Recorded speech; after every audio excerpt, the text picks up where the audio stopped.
বিশ্বাস করুন কিনা জানি না, আমার কিশোর বয়সের পোলাপান গুলো ওই দিন দেখলাম 9.5 বছর একটা পোলা সে নেশার সাথে সম্পৃক্ত হয়ে গেছে।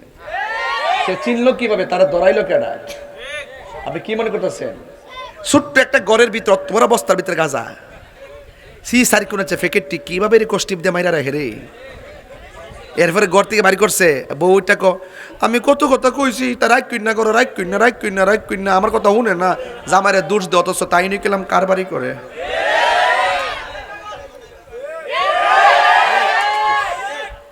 কথা কি সঠিক কইতাছি? ধরা খাইছে একদিন, বেচছে 100 দিন, মাল কিন্তু কামাইলেছে। দেখবেন যারা এটা জড়িত তাদের গড়টা ভাঙ্গা ভাঙ্গা থাকে, মাল কিন্তু মাটির তলে। মাল কি মাটির তলে। আমি কেন কইতাছি বাজান, সমাজটা ধ্বংস হয়ে গেছে। এই নেশার টাকা না দিলে মার এ পর্যন্ত আঘাত করে, নেশার টাকা না ভাইয়া শেষ পর্যন্ত বোর ফাও ধরে দেশ না মায়ও দেশ না। আমার ফুলা ফান্ডি করে ঠিক কি না বল? নেশা চলবে না। কি চলবে না? নেশাখোরের কোনো ধর্ম নাই।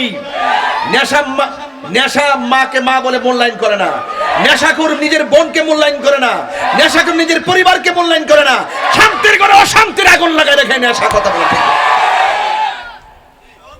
রাগ করলে করবেন। আজকে ইদানিং দেখতেছি গান দুইটা ধীরে ধীরে ফিরতেছে, এটা আবার আমার কাছে অসাম লাগতেছে। হ্যাঁ, পুলিশও দেখতেছি ইদানিং কইতাছে একটা ধরছে ধরে গান গা, ড্যান্স দে। কয়েকদিন আগে এটা করছিল সেনাবাহিনী, তখন দেখি যে পুলিশও শুরু করছে। সেলট পুলিশ প্রশাসন, গানজুট্টাদেরকে সমাজের ভিতরে স্থান দিবেন না। তারা কি বয়কট, গানজুটে কি বয়কট। আচ্ছা ঠিক আছে তো, দুইটা সমাজের দুইটা লোকরে বয়কট করবেন। ওলি আল্লাহর ওয়াজ করতেছি তো, খেয়াল করে শুনবেন। দুইটা লোকের সমাজ থেকে বয়কট করবেন, একটা হলো সুদকুর আর একটা হলো গাঞ্জাকুর।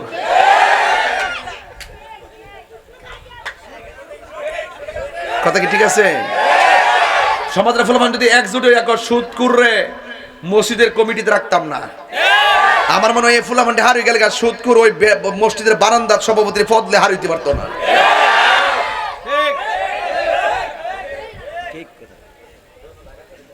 ফার্স্টার বেতন দেন ইমাম সাহেবের 20 টাকার জারি মারে। মা গো মনে হচ্ছে মসজিদে তার ক্যান্টনমেন্ট, মসজিদে তার পুরা বসুন্ধরা সিটি। সর্দারি করে, মাতবুরি করে, গাঞ্জা খা, সুদ খা, ঘুষ খা। একমাত্র ওলি আল্লাহর দরবারে যাবেন, দেখবেন অশান্ত মন শান্ত হয়ে যাবে।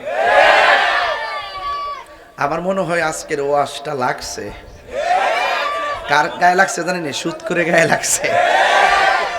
কি কার গায়ে লাগছে? সুদ খাওয়া কি হালাল না হারাম? গাঞ্জা খাওয়া, ইয়াবা খাওয়া, নেশা করা, ঘুষ খাওয়া, সুদ খাওয়া, মুদ খাওয়া।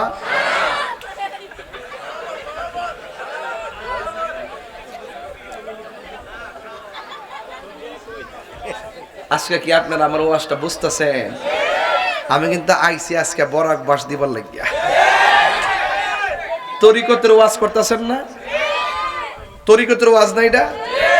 নেশা যদি করবেন, ওলি আল্লাহর দরবারে যাইয়া জিকিরের প্রেমে নেশায় আসক্ত হয়ে যান, নবীর শান গাইতে গাইতে পাগল হয়ে যান, তার দাম আছে না নাই? গাঞ্জা খায় পাগলামি করলে কেউ মানবো? ওলি আল্লাহর প্রেমে যাইয়া ফইরা যদি নবীর প্রেমে মাতোয়ারা হইয়া পাগল ছিল ওয়াসাল কারনি জুব্বা দিলা তারে। সুবহানাল্লাহ রে। ওরে পাগল ছিল ওয়াসাল কারনি জুব্বা দিলা তারে।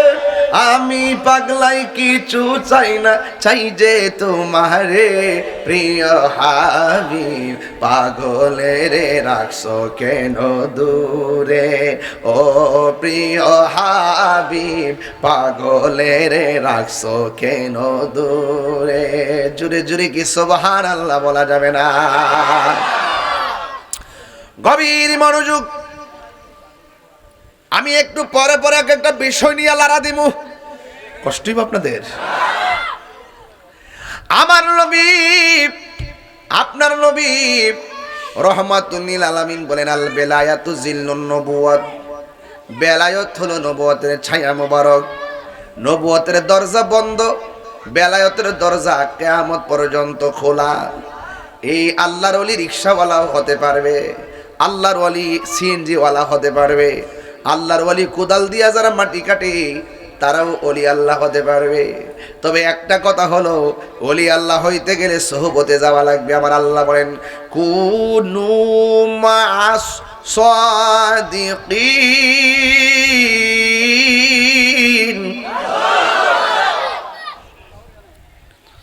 ইয়া আইয়ুহাল্লাযীনা আমানু তাকুল্লাহ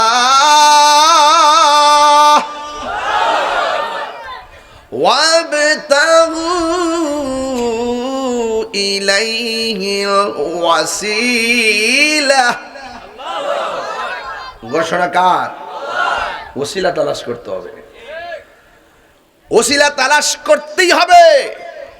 যদি তুমি না জানো, যিনি জানেন তার কাছে যেতে হবে, যিনি জানে তার কাছে যেতে হবে। আমরা কি জানি? তো যিনি জানেন তিনি কাছে যাইতে হবে। মুদিমালের দোকানে গেলে মুদিমাল পাওয়া যায়, আর আল্লাহর ওলি দরবারে গেলে আল্লাহ পাওয়া যায়।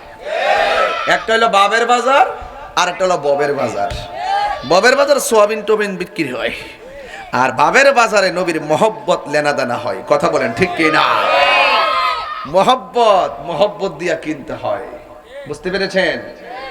বাবা যদি মারা যায়, সন্তানটার ডাল ভাঙ্গে না? কথা কেন? বাবা একটা গাছের ছায়া না? ওই ভাই সাহেব জিগান বাপ গেছে গা কেমন লাগে, আমার জিগান গেছে গা কেমন লাগে। যে ডাল ধরি এই ডালি ভাঙ্গে ফেলে। কিন্তু বাবা গেছে গা, বাবার নাম হইল সুলতান গিয়াসউদ্দিন। বাবার নাম কি? কয়েকদিন পরে মাও গেছে গা, মায়ের নাম হলো উম্মুল ওয়ারা। মার নাম কি? আচ্ছা, বাপ মা যদি জায়গা সংসারের দায়িত্ব, যতদিন পর্যন্ত বাপ আসিন, বাপ বাজার করছে, লেখাপড়া করাইছে, আমরা কোনো দাঁড়ছি? আপনার যখন জায়গা, মারা যখন জায়গা, সংসারের দায়িত্ব সন্তানের গাড়ি আইসা পড়ে, তখন বোঝা যায় যে বাপটা কেমনে সংসারটা চালাইছে। হারি সরকারি বেতনও পাইল না, সরকারি চাকরি করলো না, বেতন নাই, দানের টেহা দিয়া সাল বেচছে কেমনে পড়াইলো, 3 বেলা খাওয়ানো খাওয়াইলো, আবার এই দিক দিয়ে আমরা কাপড় চোপড় আনলো, লেখাপড়া খরচও চাইলেলো। অথচ বাপটা তো বেশি টাকা বেতনও পাইতো না। কথা কন না কেন? বুঝলে গেছেন কেনা? তো ঠিক এইভাবে বাবা মা যখন চলে গেছে, তখন সন্তান, তখন সংসারের দায়িত্বে এসে পড়ছে। ওনার একটা বাগান ছিল, ফলের বাগান।